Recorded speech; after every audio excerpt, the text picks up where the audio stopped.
Il est 6h passé de 45 minutes sur les antennes de la Sen TV, la première télé urbaine du Sénégal. Rebonjour à toutes et à tous et bienvenue à ce journal.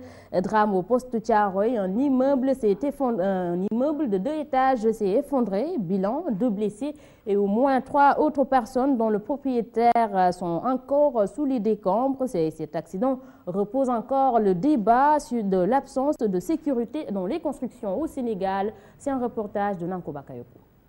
Fut très brusque, les dégâts énormes au rond-point poste Thiaroye, c'est la tristesse et la consternation après l'effondrement de cet immeuble R+2 à Thiaroye-sur-Mer. 2 blessés graves sont évacués. Non, tu l'as bon, mais fais la Le bâtiment s'est effondré très vite. Auparavant, on avait entendu un bruit et en retournant, on a vu le bâtiment s'écrouler.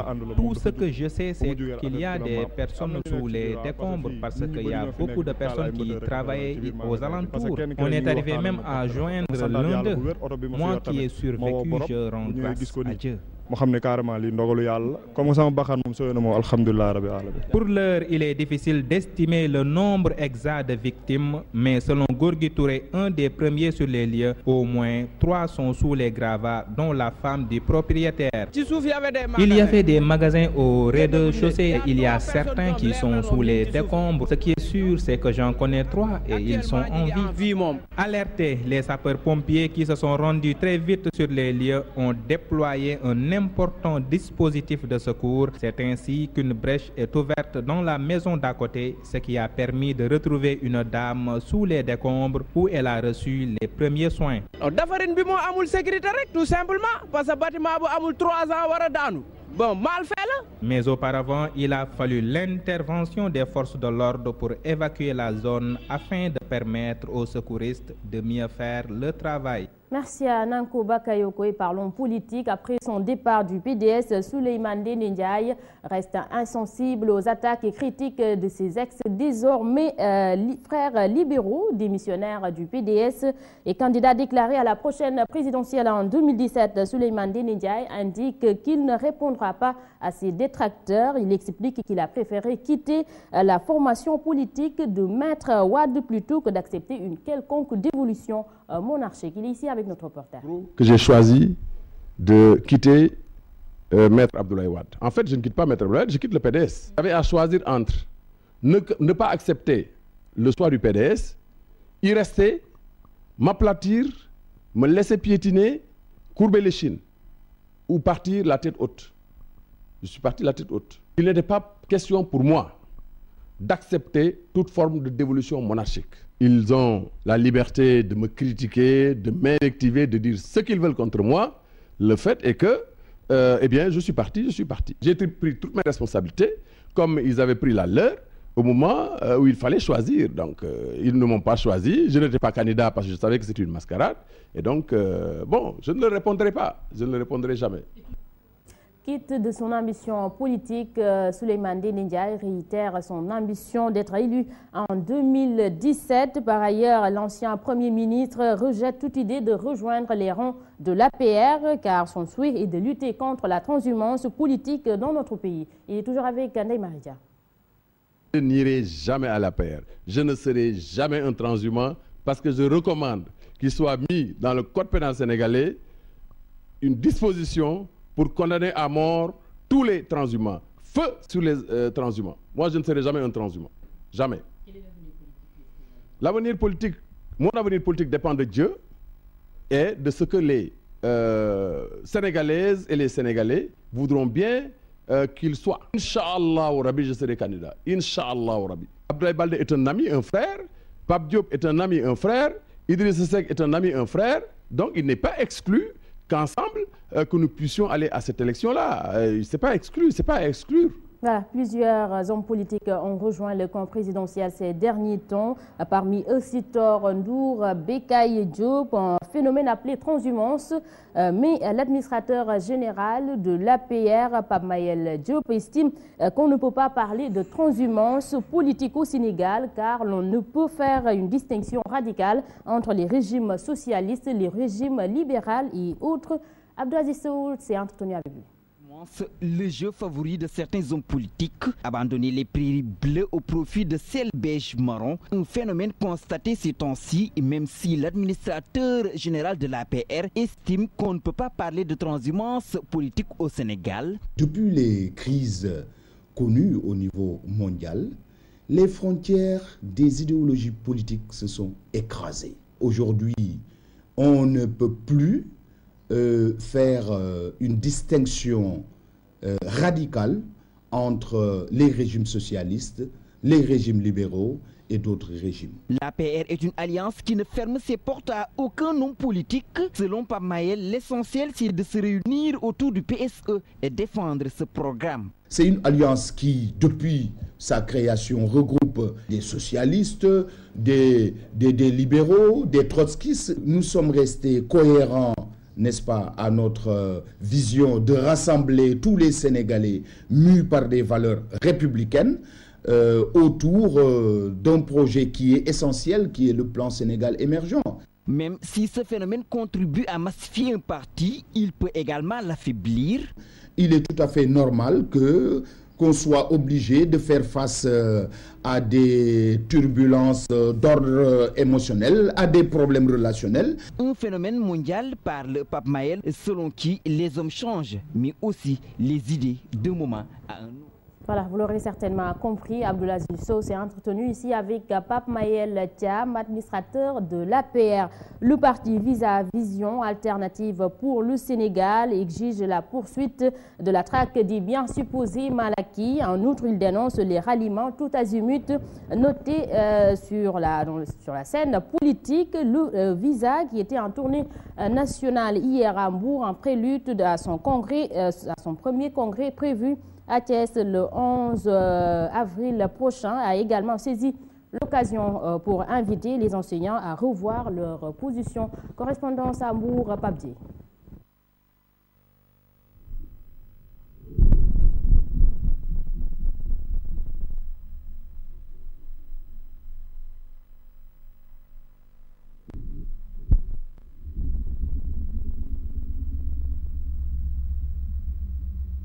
Nous nous excusons pour la qualité sonore de cet élément. Réduction du mandat de Macky Sall. Le débat continue. Le porte-parole de la Ligue démocratique et membre de Benno Bokk Yakaar se dit optimiste quant au respect de cet engagement. Moussa Sarr précise que certains partisans qui exhortent le chef de l'État à tenir sa promesse croient en leur bonne foi. Il est ici avec Oumre Ribas. Ce n'est pas tous les partisans de Macky Sall qui demandent à ce qu'il fasse un mandat de 7 ans, mais certains de ses partisans estiment que lorsque un homme, à plus forte raison, une autorité qui est investie de la confiance du peuple souverain, lorsque cette autorité-là, librement, décide de prendre un engagement, en l'occurrence ici, le président de la République a dit publiquement son engagement qui consiste à faire non pas 7 ans, comme le lui demande la Constitution, mais librement, il dit au peuple sénégalais qu'il va réduire ce mandat-là pour faire un mandat de 5 ans. Je prends ses partisans au mot, comme je prends Macky Sall lui-même au mot. Macky Sall a dit qu'il fera 5 ans, je le prends au mot. Autre information, c'est officiel, l'ouverture des comptes bancaires est désormais gratuite et le taux de bancarisation a connu une hausse. Il est maintenant de 15%. L'annonce a été faite hier par le directeur national de la Banque centrale des États de l'Afrique de l'Ouest. Il précise que ces mesures font partie des 19 points de recommandation de la BCEAO. Mamadou Camara, ici avec Fatou Abdou Ndiaye Fall. Les services sont offerts à titre gratuit. Mais il y en a d'autres pour lesquels on recherche une tarification modérée. Et actuellement, c'est en cours de discussion avec l'association professionnelle des banques. Il y a également la question du taux de base bancaire qui détermine le coût du crédit, pour lesquels il y a des études qui sont en cours au niveau de l'APB. Et en relation avec la Banque centrale, nous essayons de voir quelles sont les constituantes de ce taux. Parce que pour en arriver à apprécier valablement si c'est correctement, le taux est correctement fixé ou non, il faut connaître les composantes. Ça également, c'est en cours.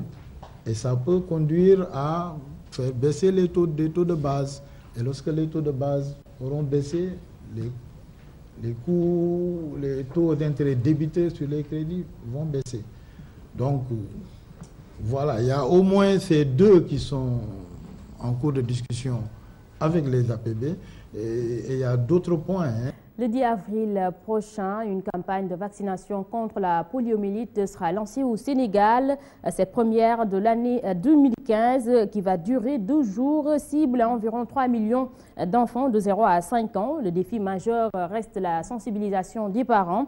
Hier, une session d'information s'est ouverte à cet effet, occasion saisie également pour plaider le vote d'une loi contre le refus de la vaccination de son enfant. Dr Ousseynou Badiane, chef de la division, ici avec Alassane Baldé. Une loi spécifique sur la vaccination et qu'il y a quand même des démarches qui sont en train d'être menées pour aboutir à l'adoption de cette loi-là sur la vaccination qui pourra faciliter beaucoup de choses. Ce ne sera pas seulement le fait de vacciner les enfants, mais ça pourra aussi servir de tremplin pour garantir même le financement de la vaccination dans le pays. Souvent, c'est le manque d'information, parce que je ne crois pas qu'un parent accepte volontairement de ne pas protéger son enfant. Donc je crois que tous ceux qui refusent, c'est parce qu'ils n'ont pas la bonne information. Parlons de l'actualité internationale. L'opposition guinéenne a appelé ses partisans à observer une journée ville morte ce jeudi à Conakry. C'est la première action de protestation contre la décision de la commission électorale d'inverser l'ordre des élections et contre la non-application des accords politiques de juillet 2013. Au total, cette formation politique représentant 49 des 114 députés guinéens appellent les Conakrika à rester chez eux. L'opposition voulait dans un premier temps organiser une marche, mais le gouvernement a fort opportunément décrété l'urgence sanitaire à Conakry et dans 9 localités de la Guinée, ce qui empêche ces rassemblements. Le nouveau président nigérien, Mohamed Buhari, qui sera investi le 29 mai prochain, a délivré son premier discours depuis la fin de l'élection présidentielle. L'ancien général s'engage à délivrer son pays de la terreur lors d'une cérémonie officielle. Il s'est vu remettre une attestation certifiant sa victoire à la présidentielle avec près de 55% des voix. Voilà, parlons sport en perspective de leur participation au match retour des 16e de finale des compétitions interclubs africains, Ligue des champions et Coupe de la Confédération 2015 de la CAF. La Fédération sénégalaise de football a décidé de renouveler son soutien financier à nos 2 représentants, AS Pikine et Olympique de Ngor. C'est ainsi que chaque club a reçu une enveloppe de 1 million de francs CFA. En outre, l'Olympique de Ngor, qui doit jouer son match au stade Caroline Faye de Mbour, a bénéficié d'une autre enveloppe de 500 000 francs CFA en guise d'appui pour le transfert de ses supporters à Mbour le jour du match et de la mise à disposition d'un bus de la Fédération sénégalaise de football pour le transport local de son adversaire durant la période de son séjour au Sénégal. Voilà, donc mesdames et messieurs, c'était tout pour ce journal. À vous tous, merci de l'avoir suivi. Merci à toute l'équipe technique et l'équipe rédactionnelle qui ont participé à la réalisation. L'info en continu sur la Sen TV, la première télé urbaine du Sénégal, 7h30. Nambedia et Ahmed Edara seront là pour la revue des titres et 7h45, c'est le journal. Tout de suite, restez avec votre capsule. Bonne journée. Quant à moi, je vous retrouve à 13h pour le flash d'information. Bon réveil matinal.